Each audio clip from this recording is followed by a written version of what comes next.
मैं ये मानता हूँ निजी रूप में कि अगर मैं भगवान के पास जाता हूँ तो मुझे वहाँ पर कैमरे की आवश्यकता नहीं है, लेकिन ये ऐसा हिंदुत्व तो फैलाना चाहते हैं जो भगवान के दर्शन करने को भी जाए तो कैमरा वहाँ हो। मूल निवास 1950 से लागू होना चाहिए, इसको लेकर आप क्या राय रखते हैं? यूनियन लॉ ये है कि कोई व्यक्ति 20 साल से अधिक किसी जगह पर सामान्य निवास करता है तो वो वहाँ के स्थायी निवासी होने का हकदार है।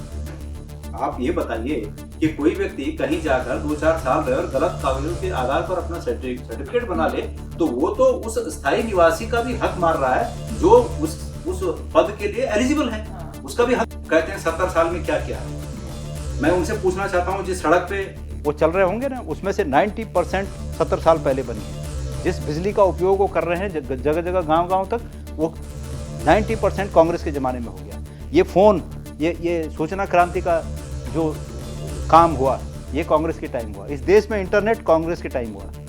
इस देश में दूरदर्शन के करोड़ों टावर कांग्रेस के टाइम बने। इस देश में जिन पाठशालाओं में वो बीजेपी के नेता जो ये कहते हैं 70 साल में क्या हुआ, जिन स्कूलों में वो पढ़े होंगे, जिन कॉलेजों में वो पढ़े होंगे, वो कांग्रेस ने बनाए। वो हॉस्पिटल कांग्रेस ने बनाए जहां उनका इलाज होता होगा, यकीनन कांग्रेस ने बनाए होंगे। यहाँ तक कि मोदी जी के गाँव का स्कूल भी कांग्रेस ने बनाया होगा। अयोध्या जाकर हमने रामलला के वहां दर्शन किए। नमस्कार, आप देख रहे हैं हमारा खास कार्यक्रम उत्तराखंड की बात और मैं हूं आपके साथ सरिता तिवारी। आज हमारे खास कार्यक्रम में जो मेहमान यहाँ पर मौजूद हैं वो उत्तराखंड में कांग्रेस के प्रदेश अध्यक्ष यहाँ पर रह चुके हैं, साथ ही साथ विधायक भी रह चुके हैं और बद्रीनाथ केदारनाथ मंदिर समिति के अध्यक्ष भी रह चुके हैं और फिलहाल वो कांग्रेस वर्किंग कमेटी के मेंबर भी हैं। तो यहाँ पर मैं बात कर रही हूँ गणेश गोदियाल जी की। सबसे पहले गणेश जी, आपका बहुत बहुत स्वागत है उत्तराखंड तक पर। जी धन्यवाद, बहुत बहुत धन्यवाद और नमस्कार जी। देखिए, उत्तराखंड की बात ये कार्यक्रम है, लेकिन आप सीडब्ल्यूसी के मेंबर भी हैं, तो हम आपसे कुछ राष्ट्रीय मुद्दों पर भी बातचीत करेंगे, कुछ सवाल वो भी रहेंगे। तो यहाँ पर सबसे पहला सवाल जो मेरा आपसे रहेगा वो ये है कि प्राण प्रतिष्ठा का जो कार्यक्रम है रामलला का, वो होने जा रहा है और उसकी तैयारियां भी हम देख रहे हैं उत्तराखंड में भी चल रही हैं और नेशनल लेवल पर भी चल ही रही हैं। तो यहाँ पर मेरा मतलब सवाल आपसे ये है, आप जा रहे हैं क्या?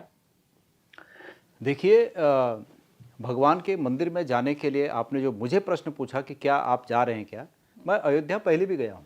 अच्छा। अयोध्या जाकर हमने रामलला के वहाँ दर्शन किए और फिर जब मेरा मन होगा कि वहाँ जाना चाहिए, मैंने सुना कि वहाँ अभी मंदिर का काम चल रहा है, तो जैसे ही मंदिर का काम पूरा होगा और आम लोगों के लिए दर्शनार्थ वो खोला जाएगा, उस दिन मैं ज़रूर जाऊँगा। अभी फ़िलहाल मैंने ये सुना है कि एक राष्ट्रीय राजनीतिक दल द्वारा उस पूरे कार्यक्रम को हाईजैक किया गया है, कैप्चर किया गया है और वो खास लोगों को बुला रहे हैं, जिनको निमंत्रण जा रहा है वही वहाँ जा रहे हैं। तो जिस दिन आम लोगों के लिए वो खुलेगा, क्योंकि मैं आम आदमी हूँ, तो आम लोगों के लिए जिस दिन वो दर्शन के लिए खुलेगा हम भी जाएंगे। नया मंदिर बन रहा है, खुशी की बात है। जिस दिन वो पूरा हो जाएगा उस मंदिर की छटा को देखने के लिए और भगवान के चरणों में शीश नवाने के लिए निश्चित रूप में भगवान जिस दिन मुझे बुलाएंगे मैं जाऊँगा। तो जिस दिन आपको भगवान बुलाएंगे आप जाएंगे। और हमने सुना है आपकी पार्टी से जो हरीश रावत जी हैं, वरिष्ठ नेता हैं, सुना है उनके सपने में राम जी आए थे, उनका कुछ हम ट्वीट देख रहे थे। तो इस पर महेंद्र भट्ट जी हैं, वो भी कह रहे थे अच्छी बात है, भगवान ने उन्हें बुलाया है, तो उन्होंने कहा वो जाएंगे। तो उनका इस स्टैंड को लेके आपकी क्या प्रतिक्रिया है? मतलब वो जाएंगे, आप कह रहे हैं कि जब भगवान जी आपको बुलाएंगे तब जाएंगे, तो आप क्या सोचते हैं? देखिए, ये पूरी तरह आस्था का विषय है। और जैसे कि आपने कहा कि उन्होंने फेसबुक में अपने उस सपने को उजागर किया कि मेरे सपने में ऐसे आए और मैं जाऊंगा, तो उनकी आस्था है, उन्हें जाना चाहिए। और निश्चित रूप में वो अगर वहाँ जाएंगे तो हम सब के लिए भगवान से आशीर्वाद मांगेंगे, पूरी पार्टी के लिए भगवान से आशीर्वाद मांगेंगे। तो हमें खुशी है कि वो अगर जाएंगे तो अच्छी बात है। ठीक है। दूसरा आपसे ये जानना चाहूंगी, हमने सुना अभी आपको जो है समन्वयक बना दिया, यानी कोऑर्डिनेटर हरिद्वार लोकसभा सीट के लिए। तो इस संसदीय क्षेत्र को लेकर अगर मैं बात करूं तो क्या आपको लगता है इस सीट से कांग्रेस से कौन कौन दावेदार हो सकते हैं? क्या हम देख रहे हैं कि हरीश रावत जो कुछ वहां पे कार्यक्रम करते हैं, एक्टिविटी करते हैं, तो आप भी वहां पर जा रहे हैं क्या? मैंने अभी कोऑर्डिनेटर के रूप में वहाँ अभी मैंने पहली बैठक भी नहीं ली, क्योंकि कोऑर्डिनेटर का जो लिस्ट जारी हुआ वो अभी 2-3 दिन पहले जारी हुआ और उसके बाद हमें ये कहा गया कि पहले आप दिल्ली में आइएगा। एक कल कोऑर्डिनेटर्स की बैठक थी, उसमें कुछ गाइडलाइन पार्टी ने हमें दी हैं। अब इसके बाद हमें उस कॉन्स्टिट्यूंसी में जाके, उस पार्लियामेंट्री कॉन्स्टिट्यूंसी में जाके जो जो काम दिए गए हैं उनको शुरू करना है। तो मैं समझता हूँ जो आपने कहा कि वहाँ पर दावेदार कौन कौन हैं, अब ये पता चलेगा वहाँ जाने के बाद कि कौन कौन दावेदार हैं, कौन कौन लोग कितने समय से काम कर रहे हैं। तो ये सब चीज़ें वहाँ जाने के बाद पता चलेंगी और पार्टी के हित में जो हमें ठीक प्रतीत होगा सब लोगों को पूछकर, क्योंकि लोकतंत्र में मैं ये मानता हूँ कि आम सब लोगों की राय एकमत होकर अगर हम किसी निर्णय पर पहुँचते हैं तो ये ज़्यादा प्रभावशाली होता है। तो मैं कोशिश करूँगा कि मैं सब लोगों की एक राय बनाकर हम कुछ एक निर्णय ले सकें। दूसरा यहाँ पर हम देख रहे हैं कि ये जो प्राण प्रतिष्ठा का कार्यक्रम होने जा रहा है, तो वो उससे उत्तराखंड में भी उसकी तैयारियां वहां भी चल रही हैं। वहां पर भी हम देख रहे हैं कि 22 जनवरी तक कार्यक्रम लगे हुए हैं बीजेपी की तरफ से, धामी सरकार की तरफ से। तो एक तरफ बीजेपी का जो नैरेटिव है हिंदुत्ववाद, राष्ट्रवाद, ये सब, और दूसरी तरफ हम ऑब्जर्व करते हैं कि कांग्रेस पार्टी का है महंगाई, बेरोजगारी के आप लोग मुद्दे उठाते हैं। तो क्या आपको लगता है कि ये जो हिंदुत्व का मुद्दा ही रहेगा, ये जो कार्यक्रम है, तो इसका प्रभाव महंगाई, बेरोजगारी इन सब पर भारी पड़ेगा, या फिर जो आपके वहाँ के मुद्दे हैं महंगाई, बेरोजगारी, वो भारी पड़ेगा हिंदुत्ववाद पर? देखिए, अतीत से लेकर जब से देश आज़ाद हुआ तब से अब तक राजनीति जिस दिशा में, विभिन्न दिशाओं में राजनीति गई है, उसमें सीधे सीधे बात यह है कि भारतीय जनता पार्टी धर्म और संप्रदाय और अलग अलग वादों के आधार पर राजनीति करती है। उनका बेस यही है, वाद। और कांग्रेस का बेस ये है डेवलपमेंट, नौकरियों की अपॉर्चुनिटी, खुशहाली की अपॉर्चुनिटी, व्यापार की अपॉर्चुनिटी, शिक्षा की अपॉर्चुनिटी, स्वास्थ्य की अपॉर्चुनिटी। ये कांग्रेस का बेस है, ये कांग्रेस के हिस्से में आया हुआ काम है। और भारतीय जनता पार्टी पहले से लेकर अब तक बांटो किसी तरह, मतलब अगर अभी अभी आपको बता दूं, रामलला की जहां प्राण प्रतिष्ठा हो रही है, वहीं के किसी बहुत महत्वपूर्ण व्यक्ति ने यह कह दिया कि ये तो एक रामानंदी समुदाय का मंदिर है। तो ये क्या है? ये बांटने की बात तो है। शंकराचार्य जैसे जो हिंदू धर्म के प्रकांड विद्वान हैं, हिंदू धर्म के तमाम जानकारियां रखते हैं, हमारे सनातन धर्म की तमाम जानकारियां उनके पास हैं, उनके बताए हुए इशारे पर हम धर्म का अनुसरण करते हैं, और वो कहें कि ये गलत हो रहा है और अब उसको इस तरह बांट दिया गया कि भाई हम तो, ये तो रामानंदी समुदाय का, अब हम तो मतलब ये धर्म के अंदर भी अलग अलग बांटने की कोशिश कर रहे हैं। तो हमने कांग्रेस पार्टी का ये कभी नहीं रहा। हमने नुकसान उठाया होगा पार्टी का, लेकिन देश का नुकसान नहीं होने दिया। हमने नुकसान उठाया होगा पार्टी का, लेकिन हमने इस देश के नागरिकों का नुकसान नहीं होने दिया। और आज भी हम अपनी इस प्रतिबद्धता पर कायम हैं कि हमारा नुकसान हो जाए चलेगा, लेकिन देश और देशवासियों का नुकसान नहीं होना चाहिए। मैं अभी, आपने प्रश्न किया कि इससे पहले आपने प्रश्न किया कि आपकी पार्टी के बड़े लोग वहाँ पर नहीं जा रहे हैं। ऐसा नहीं है, जब उनका मन होगा वो जाएंगे वहाँ। अभी तो जब जिनको हम हमारे सनातन धर्म के अग्रणी मानते हैं, चारों शंकराचार्य, जब उन्होंने ये प्रश्न उठा दिया कि मंदिर का निर्माण पूरा नहीं हुआ और वो सिर्फ और सिर्फ भारतीय जनता पार्टी का एक राजनीतिक कार्यक्रम बनकर रह गया, तो ऐसे में आप बताइए कि क्या वो सनातनी जो सिर्फ सनातन धर्म के आधार पर परमेश्वर पर विश्वास करता हो, क्या उसे वहाँ इसी समय जाने की बात है? क्या कभी भी जा सकते हैं? मैंने आपसे कहा, मैं पहले गया हूँ। और जहाँ तक मंदिर के बनने का प्रश्न है, इसमें सभी का योगदान है। हमने भी चंदा दिया है, हमसे भी चंदा लिया।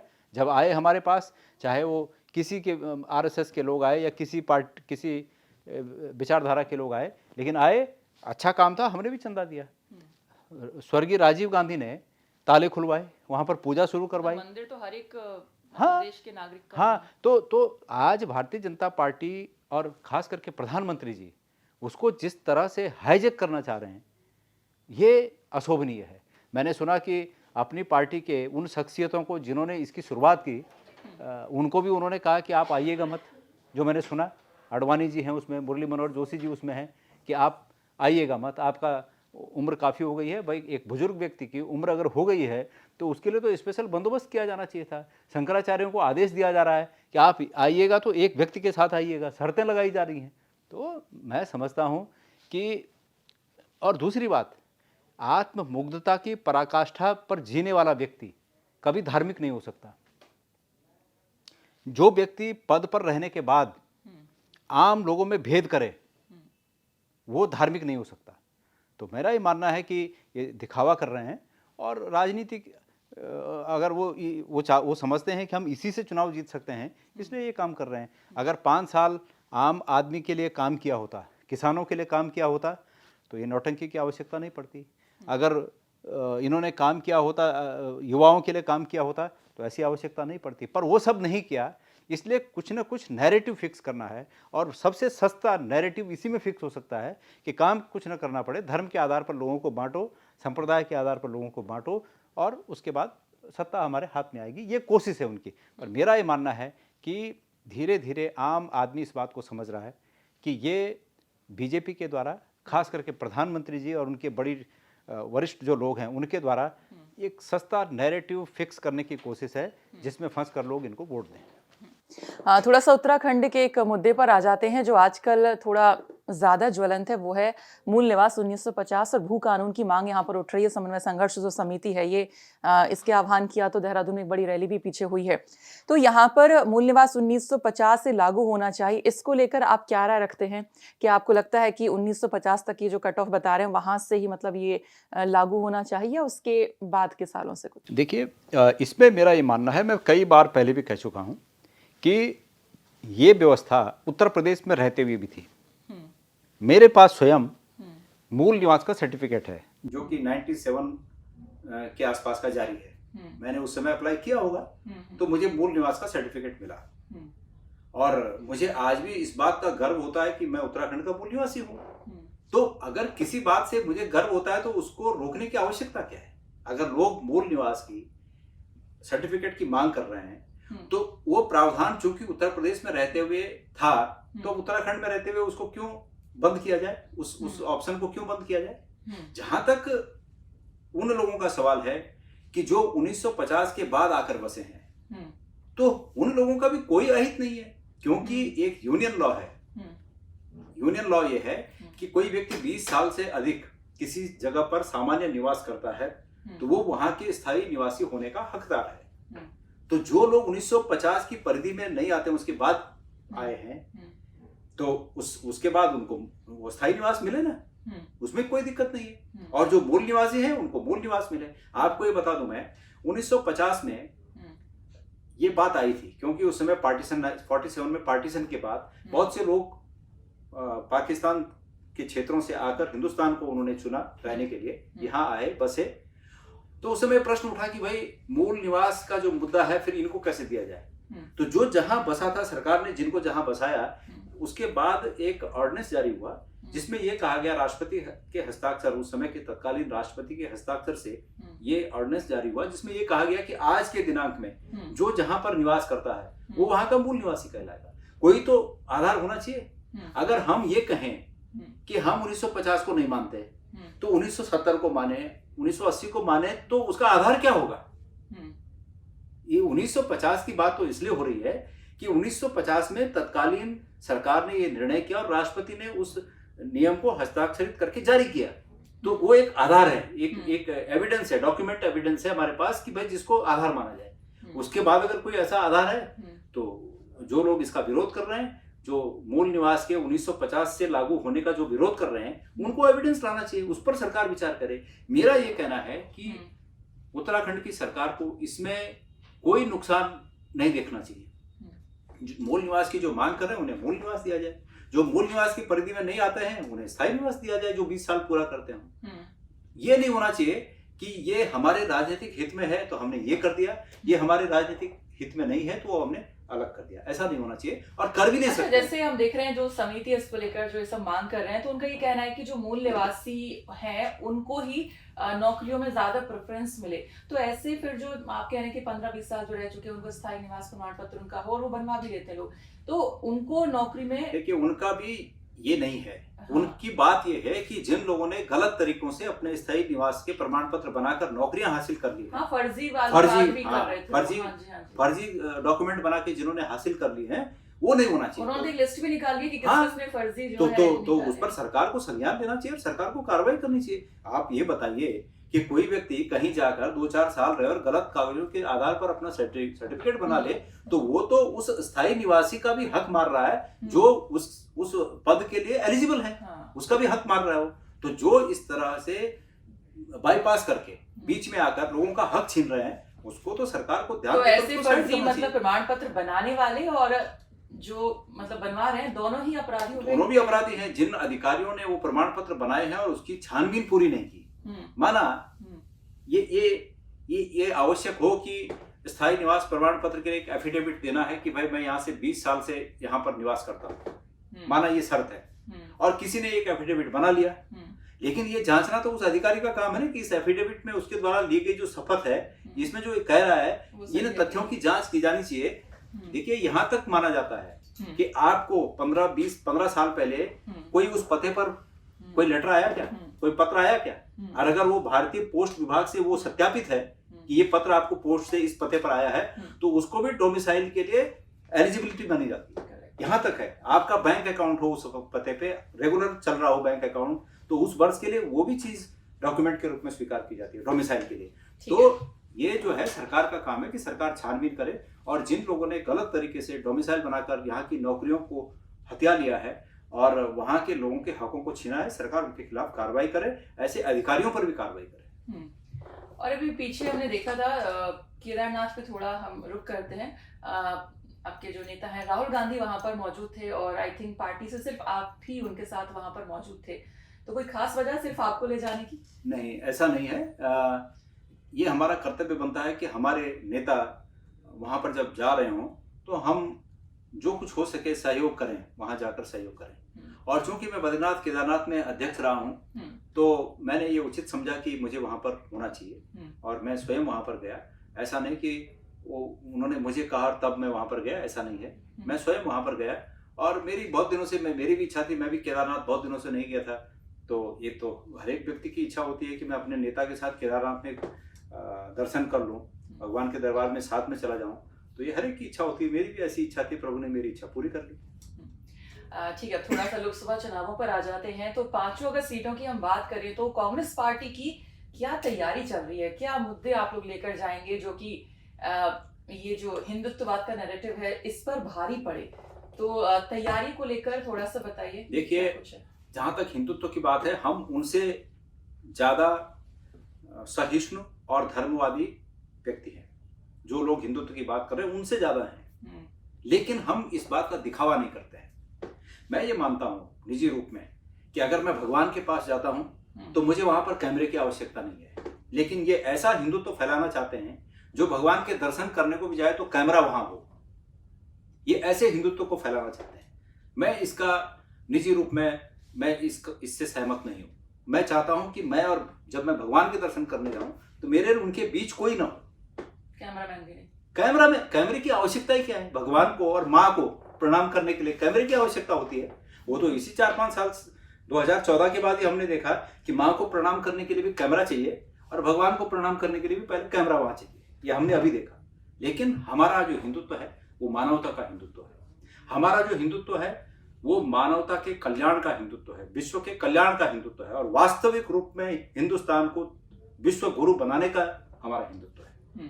तो जो मानवता का हिंदुत्व होगा वही लीड कर पाएगा धर्म क्षेत्र में भी, मैं ऐसा मानता हूँ। दिखावा नहीं, ये ठीक है, दिखावे से आप एक अच्छी सी फिल्म दिखा के कुछ समय के लिए दर्शकों के आंखों में आंसू ला सकते हो, लेकिन जब पिक्चर हॉल से बाहर जाएगा आदमी तो हकीकतों से सामना होता है।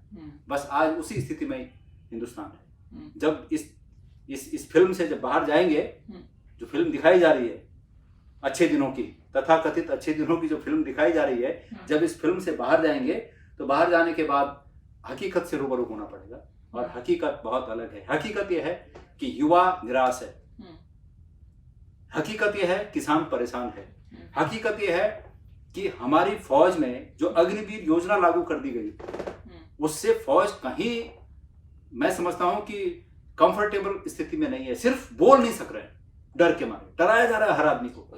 जो भी सरकारों से रिलेटेड है उन लोगों को डराया जा रहा है, लेकिन एक दिन ये विस्फोट होकर बाहर आएगा।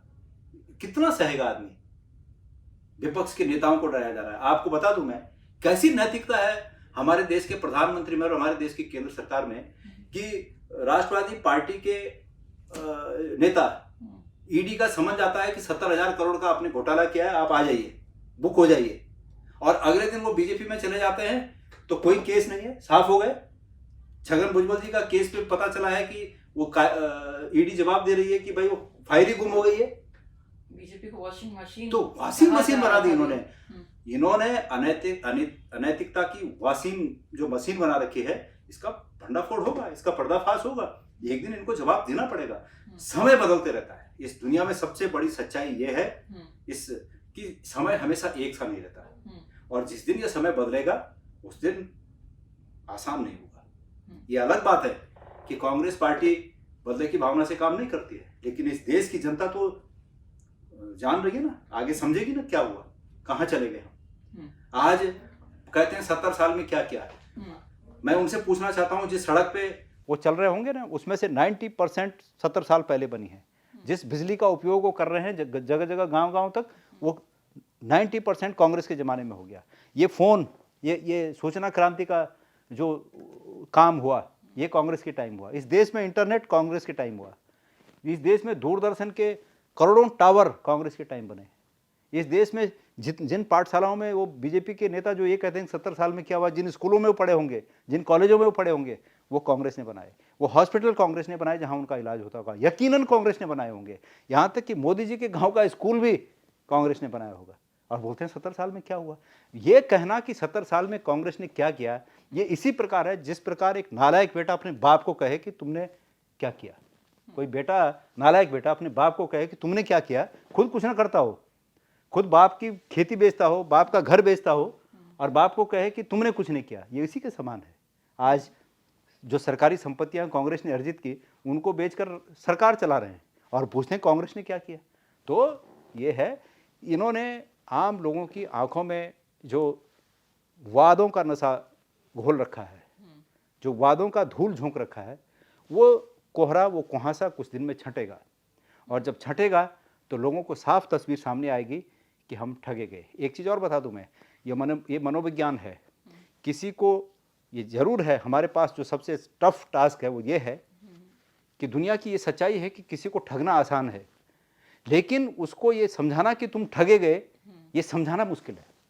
हम उस दौर में हैं कि लोगों को हम समझाने की कोशिश कर रहे हैं कि आप ठगे गए, और चूंकि ये समझाना मुश्किल होता है कि आप ठगे गए, इसलिए हम उस मुश्किल का सामना कर रहे हैं कि लोगों को ये समझाने में हम कामयाब अभी तक नहीं हुए हैं कि आप ठगे गए हैं। और ये इसलिए हम कामयाब नहीं हुए क्योंकि ये वास्तविक रूप में कठिन काम है ये समझाना कि आप ठगे गए, बजाय इसके कि किसी को ठग देना। हम ठग सकते नहीं, और जो दूसरा काम है कि ये समझाना कि आप ठगे गए, उसमें हम लगे हुए हैं, और निश्चित रूप में हम किसी न किसी दिन कामयाब हो।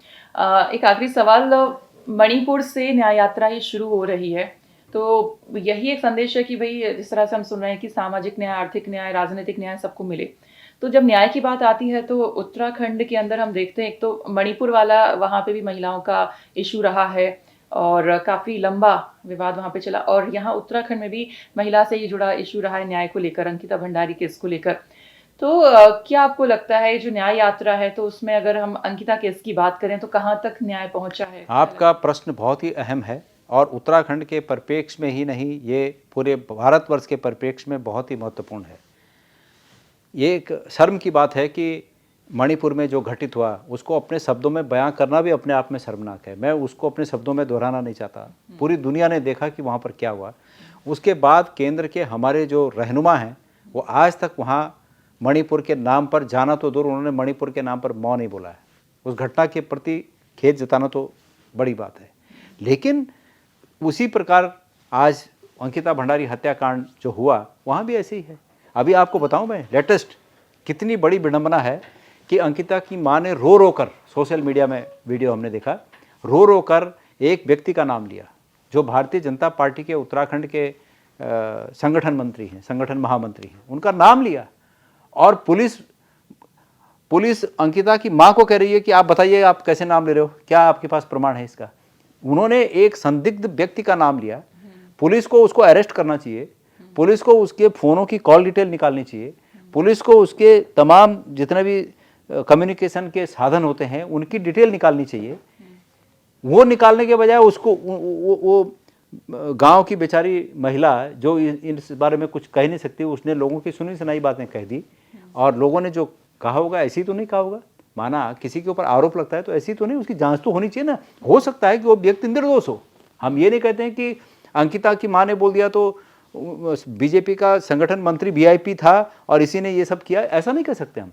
लेकिन चूंकि उसकी मां ने, मृतका की मां है वो, और वो बोल रही है, तो आज भारतीय जनता पार्टी उसको मजाक में उड़ा रही है। तो ये है महिलाओं के प्रति इनका सम्मान। आपके चैनल के माध्यम से मैं उत्तराखंड की उन तमाम माताओं को, बहनों को कहना चाहता हूँ कि इस वाकये को वो बहुत बारीकी से देखें। एक माँ रो रही है, भारतीय जनता पार्टी के एक बड़े नेता का नाम ले रही है, और पुलिस उस मामले में वापस उस मृतका की माँ को डपट रही है कि है तुम्हारे पास तो बताओ ना। भाई उसके पास क्या होगा? उसको कहीं से संदेह, उसको पूछ सकती है पुलिस कि भाई आपको कैसे संदेह है। वो कह सकते हैं कि हमको इस आधार पर संदेह है। कोई आधार नहीं है तो भी वो कह सकते हैं कि आप कराइए ना, इनके कॉल डिटेल की जांच कराइए कि जो एक्यूज्ड हैं, जो आरोपी हैं, उनके साथ इनके संबंध थे कि नहीं थे, इनका वहाँ आना जाना था कि नहीं था, इनकी कॉल डिटेल, इनकी लोकेशन, वो सब पता कराई जाए। तो आज उत्तराखंड का पूरा जनमानस आशंकित है कि सत्ता में बैठे हुए लोग इस प्रकार के घृणित कार्यों में लगे हुए हैं और उपदेश अलग से दिए जा रहे हैं। तो इस प्रकार इनका छद्म राष्ट्रवाद, इनका छद्म देश प्रेम, इनका छद्म धर्मवाद, ये सब लोगों के सामने है। चलिए, बहुत बहुत शुक्रिया गणेश जी हमारे बहुत बहुत कार्यक्रम में आने के लिए। धन्यवाद आपका कि आपने मुझे मौका दिया। आपका बहुत बहुत धन्यवाद। तो ये थे हमारे साथ गणेश गोदियाल जी, जिनसे हमने तमाम उत्तराखंड के मुद्दों पर बातचीत की, साथ ही साथ राष्ट्रीय मुद्दों पर भी यहाँ पर हमने बातचीत की। तो फिलहाल इसी के साथ इतना ही, और बाकी खबरों के लिए आप देखते रहिए उत्तराखंड तक। नमस्कार।